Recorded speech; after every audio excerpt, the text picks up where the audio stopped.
নতুন পোপ হিসেবে নাম ঘোষণার পর ৬৯ বছর বয়সী রবার্ট প্রবোস্ট এখন সেন্ট পিটার্সের রাজত্বের ২৬৭তম উত্তরসূরি।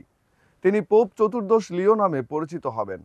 পোপ হিসেবে রবার্ট প্রবোস্ট প্রথম মার্কিনী, যদিও তাকে লাতিন আমেরিকার কার্ডিনাল বলেই মূলত গণ্য করা হয়, কারণ পেরুতে বিশপ হওয়ার আগে বহু বছর সেখানে একজন মিশনারি হিসেবে কাজ করেছেন তিনি।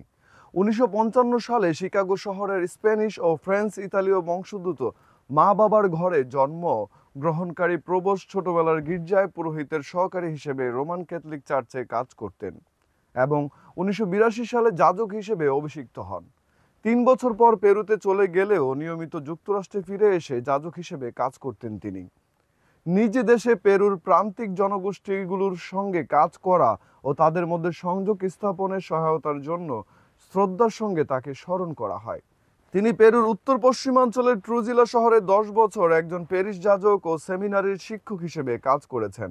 পোপ লিও চতুর্দশ হিসেবে প্রথম বক্তৃতায় প্রবোস্ট তার পূর্বসূরি প্রয়াত পোপ ফ্রান্সিসের প্রতি শ্রদ্ধা জানান। তিনি বলেন, আমাদের কানে এখনো ধ্বনিত হচ্ছে পোপ ফ্রান্সিসের দুর্বল কিন্তু সব সময়ের সাহসী কণ্ঠস্বর। তিনি আমাদের আশীর্বাদ করেছিলেন।